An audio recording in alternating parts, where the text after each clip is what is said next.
ngajarin apa itu fungsi dan prosedur dari mata kuliah algoritma dan pemrograman. Nah, yang pertama kita akan belajar tentang prosedur. Nah, apa sih prosedur itu? Prosedur adalah sebuah fungsi ataupun mini program yang hendak mengembalikan nilai atau memiliki return value. Nah, prosedur apa sih Kak? Nih, kalau kalian lihat di program satu ini, di sini tuh kita ada prosedur. Jangan misalnya kita bilang itu kayak semacam fungsi, tapi nggak ada kayak returnnya.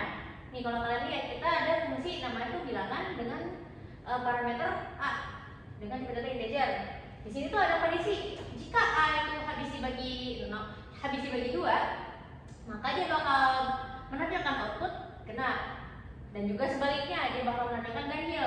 Nah, kita tinggal panggil aja nih fungsi si bilangan ini di dalam fungsi main ini dengan kita baca dulu tapi angkanya berapa, terus kita baru panggil bilangannya. Semisal aku kasih contoh nih, bilangannya bisa bilangan 3 itu kan gak habis dibagi 2 kan. Nah, otomatis kondisi yang ini dia gak akan eksekusi kan, otomatis dia bakal nge-print ganjil, kurang lebih seperti itu. Nah, di sini ada contoh soal. Pak Dekmen adalah seorang dosen matematika. Ia ingin mahasiswanya itu membuat program untuk mengecek suatu bilangan dengan ketentuan sebagai berikut. Nah, jika bilangannya lebih dari 0, dia bakal nge-print positif, dan jika bilangannya itu kurang dari 0, dia bakal nge-print negatif, dan semisal bilangannya itu 0, dia bakal menampilkan 0. Nah, di sini kita ditugaskan untuk membuat sebuah program yang dapat membantu Pak Dekmen. Boleh di next selanjutnya. Nah, kira-kira programnya seperti ini. Yang pertama, kita jangan lupa untuk menginput stdio.h atau library yang bisa kita pakai untuk menampilkan fungsi seperti printf dan scanf. Lalu yang kedua ada stdio.h. Nah, itu buat apa sih? Nah, ini tuh sebenarnya kayak library tambahan yang sebenarnya tuh gak terlalu dibutuhin ya. Jadi aku bakal langsung next aja. Nah, di sini tuh kita udah bikin functionnya atau prosedurnya dengan nama cek bilangan. Di sini kita punya parameter namanya itu 6 dengan data integer. Nah, 6 ini kita cek. Jika 6 ini dia itu kurang dari 0, dia bakal nge-print bilangan negatif. Dan tapi semisal si bilangan ini lebih dari 0, dia bakal nge-print bilangan positif. Atau lagi semisal dia nggak memenuhi kondisi dua-duanya, dia bakal nge-print 0. Nah, dari sini kita bisa langsung bikin main programnya. Yang pertama, kita deklarasi dulu nih angka dengan data integer, lalu kita masukkan angka, kita baca angkanya, lalu kita panggil si function cek atau prosedur cek bilangannya itu dengan parameter angka, kurang lebih seperti itu. Nah, di sini ada contoh soal sulit nih. Kisah ada seorang bos di perusahaan X. Nah, perusahaannya itu menerapkan sistem penggajian bulanan berdasarkan golongan jabatan dan total jam kerja yang dilakukan oleh karyawan. Nah, perusahaannya ini menggunakan sistem perhitungan otomatis yang dikelola oleh sebuah program. Nah, kira-kira untuk golongannya seperti ini dan juga tarif gaji per jamnya juga seperti ini. Dengan rumus gaji pokok bulanan itu seperti jam kerja bulanan dikali tarif gaji per jam. Nah, di sini kita disuruh bikin program nih yang dapat menghitung gaji pokok dan juga nanti bakal nanti nama, golongan, jam kerja, tarif per jam dan juga gaji pokoknya. Boleh dilihat untuk next programnya. Nah, boleh digini. Nah, ke atas dulu. Nah, untuk awal programnya seperti ini. Kita jangan lupa untuk menginclude stdio.h sebagai library utama kita dan juga ada string.h. Nah, kira-kira buat apa nih string.h? Nah, nanti akan kita cek nih. Nah, yang pertama, kita bikin dulu prosedur display karyawan dengan parameter sebagai berikut. Nah, kita ada parameter string nama, lalu ada golongan sebagai integer dan juga jam kerja. Di sini kita juga bisa deklarasi nih variabel tambahan di dalam si prosedurnya itu, yaitu tarif per jam dan juga gaji pokok. Nah, di sini kita langsung masuk ke percabangan untuk mengklasifikasikan ini golongan. Semisal dia itu golongan 1, maka tarif per jam itu bakal 10.000. 10.000.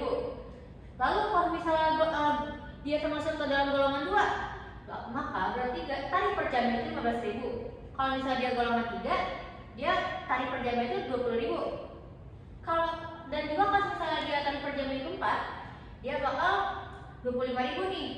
Dan juga kalau misalnya dia tarif per jamnya itu 5, berarti dia tarif per jamnya itu 30.000. Tapi semisal nih nggak ada yang nggak ada yang sesuai di dalam golongan ini, maka dia bakal mengklasifikasikan tarif per jamnya sebagai 0 atau dia nggak ada di dalam golongan yang tadi kita tampilkan ada tabel. Lalu lanjut ke sini. Nah, di sini kita juga jangan lupa untuk mendeklarasikan si gaji pokoknya atau rumusnya. Rumusnya itu jam kerja dikali kali per jam. Dan jangan lupa kita mau penampilin nih. Bisa ditanya kayak kita itu karyawan. Terus yang pertama nama karyawan, golongan, jam kerja kali per jam, dan juga gaji pokok yang nanti bakal ditampilkan di terminal program kalian. Dan yang ini bisa kalian coba ya di Visual Studio kalian masing-masing. Nah lanjut. Nah di dalam program ini itu kita nih ada array of char atau kita bisa bilang string dengan tipe data nama ukurannya 50. Terus juga ada tipe data golongan. Nah golongan ini kita set dulu nih 0 karena kita belum input apa-apa nih. Terus juga di jam kerja kita sini 1. Nah kalau misalnya kalian ingat nih modul yang tentang boolean atau true false nih pasti kalian pahami. Nah yang pertama kita baca dulu nih nama karyawannya siapa.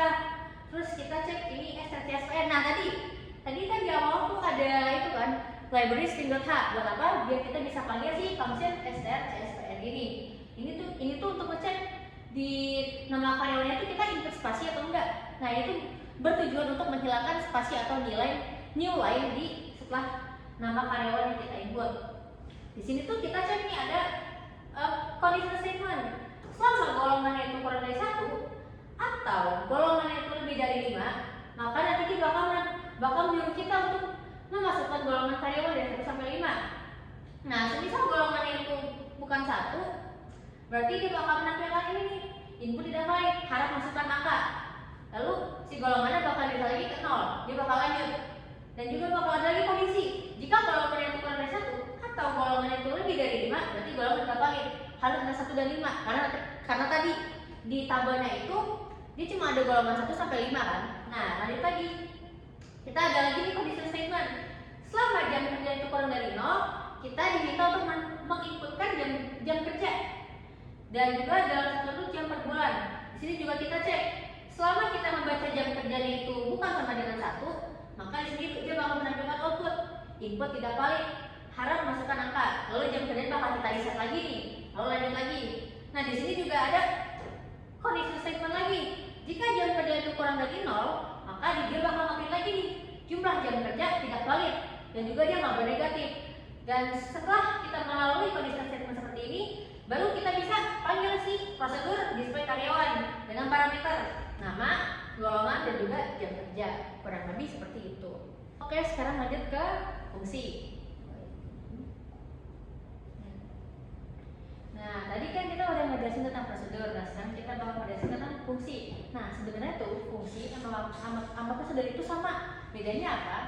Nah, kalau fungsi itu dia ada nilai kembalinya atau return value, tapi kalau dia prosedur dia nggak ada. Nah, di sini ada di sini. Fungsi adalah blok label yang terorganisir dan dapat digunakan kembali untuk melakukan tugas tertentu. Mirip dengan mini program, nah kayak yang tadi aku jelasin untuk di prosedur. Nah, kira-kira cara makanya itu gimana? Nah, di sini ada tipe data, terus nama fungsinya apa? Terus di sini kita bisa isi aksi di dalam si fungsinya itu apa? Dan juga bisa kita panggil nama fungsinya itu dengan parameternya. Nah, di sini ada variabel global dan variabel lokal. Kalian biasanya kalau misalnya nggak deklarasi variabel, itu kan sebenarnya nggak harus di dalam in main kan? Boleh juga di luar in main. Nah, kalau kalian nggak deklarasi variabel, tapi di luar in main, itu namanya variabel global. Tapi kalau misalnya kalian nggak deklarasi variabel di dalam in main atau di dalam suatu fungsi ataupun mini program, itu jatuhnya ke dalam variabel lokal. Kayak di sini variabel global ada variabel yang dideklarasikan di luar semua fungsi, dan juga variabel dapat diakses dan digunakan oleh semua bagian program kayak yang aku bilang tadi. Sementara variabel lokal adalah variabel yang dideklarasikan di dalam si sebuah fungsi atau dalam in main itu juga, dan hanya dapat digunakan dalam lingkup fungsi itu aja. Nah, selanjutnya ada parameter formal dan juga parameter aktual. Nah, parameter formal dan aktual itu apa sih? Jadi, parameter formal itu adalah variabel yang dideklarasikan di dalam header fungsi dan digunakan untuk menerima nilai dari parameter aktual saat fungsi dipanggil. Sementara parameter aktual itu nilai atau referensi yang diberikan kepada fungsi saat fungsi tersebut dipanggil. Contohnya gimana? Di sini kita ada fungsi namanya itu fungsi nih. Terus ada parameternya nih. Parameternya itu udah ada A sama B. Si A ini integer, B ini char. Nah, ini yang dimaksud dengan parameter formal. Jadi itu parameter itu hanya ada di dalam kita saat mendeklarasikan si fungsi itu sendiri. Nah, kalau aktual tuh kayak gimana sih Kak? Nah, kayak gini. Pas kita panggil si fungsi ini, kita panggil variabelnya itu yang ada di dalam si fungsi inmain ini. Ada var lokal A sama var lokal B. Nah, dua variabel ini yang kita sebut sebagai parameter aktual. Nah, selanjutnya ada nilai kembali atau return value. Nah, fungsi itu biasanya memiliki nilai kembali yang tipenya itu sudah ditentukan oleh tipe data fungsi sendiri. Contohnya kayak int, float, dan juga lainnya. Nah, pengecualian juga untuk fungsi dengan tipe data void karena kalau misalnya dia void dia nggak akan mengembalikan nilai apa-apa. Contohnya seperti yang di sini. Nah, di sini aku punya fungsi yang pertama nih, ada fungsi A. Dia tuh tipe data fungsi itu apa? Integer. Nah, yang di bawahnya ada fungsi B. Tipe data fungsi itu apa? Float. Terus yang di bawah lagi ada fungsi C. Fungsi C tipe datanya apa? Char. Terus di bawahnya nih ada fungsi void. Nah, kalian lihat ya, di antara 4 fungsi ini cuma void doang nih yang nggak ada returnnya. Nah, bisa dibilang void ini termasuk dalam prosedur karena dia tidak mengembalikan nilai sama sekali. Sementara 3 fungsi ini dia mengembalikan nilai kayak itu return nilai. Dan juga fungsi bisa kalian manggil di dalam main. Sini juga ada namanya tuh fungsi rekursi alias fungsi yang memanggil dirinya sendiri. Nah, fungsi rekursi itu dia ada 2 bagian. Yang pertama tuh ada basis yang dimana kondisi-kondisi yang akan menghentikan basis rekursif, dan juga ada recurrence alias perintah yang akan memanggil algoritma rekursif itu sendiri. Nah, kayak gimana sih kira-kira? Lanjut. Nah, di sini aku ada program nih. Di sini kita juga ada variabel global, itu variabel global x dan juga hasil. Dan di sini kita ada fungsi namanya itu n faktorial dengan parameter formal n. Nah, di sini kita ada kondisi nih. Jika n itu sama dengan 1 ataupun 0, dia bakal nge-print 1 atau nge-return 1. Nah, ini yang dimaksud dengan kondisi basis, yang dimana kondisi basis ini akan menghentikan suatu proses si function ini mengeksekusikan program. Jadi semisal kita input 1, dia bakal nge-print 1. Jadi gara-gara kondisi ini si program ini berhenti gara-gara kita udah nge-print 1. Nah, as if jika n-nya itu lebih dari 1, maka nanti dia baru bakal mengembalikan nilai n dikali n faktorial n-1. Nah, ini baru yang dimaksud dengan recurrence karena dia tidak menghentikan proses dari suatu fungsi. Atau else dia bisa juga langsung ke return 0 atau langsung menghentikan program itu. Nah, di sini kita ada 2 basis. Boleh lanjut ke main program. Nah, di main program sendiri kita tinggal panggil aja nih si function n faktorial dengan parameter aktual si x. Nah, baru nanti dia bakal nge-print hasil faktorial sebagai apa gitu. Nah, di sini juga ada salah soal nih. Feby ingin membuat sebuah program yang dimana jika menginputkan 2 buah angka, maka angka tersebut langsung ditambahkan. Nah, di sini kita disuruh ngebuat suatu program yang dimana pas kita nginput 2 angka, dia bakal langsung nambahin. Kayak gimana sih? Lanjut. Nah, jadi di sini kita udah ada function untuk menambahkan 2 buah angka. Ada dengan parameter formal, ada A dan juga B, yang dimana dia bakal langsung mengembalikan nilai A dengan B. Nanti hasilnya itu bakal langsung ditambahin. Misal, aku ngebaca nih 2 buah bilangan. Bilangan pertama tuh 1, bilangan kedua 3. Maka pas kita panggil fungsinya, dia bakal langsung menambahkan 1/3, return 1/3. 1/3 itu kan 4. Nah, makanya nanti outputnya itu bakal hasilnya sama dengan 4 gitu. Nah, di sini juga ada contoh soal sulit nih. Sebuah laboratorium sedang mempelajari pertumbuhan koloni bakteri disk baru.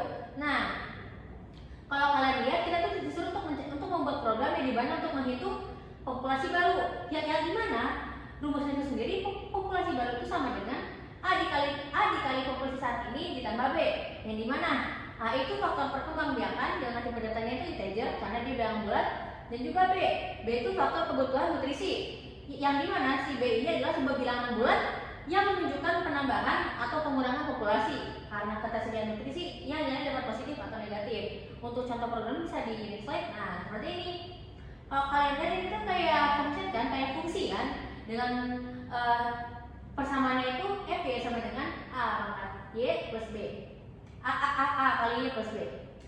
Nah, di dalam fungsinya ini kita ada 3 parameter formal nih, ada a, ada b, ada y.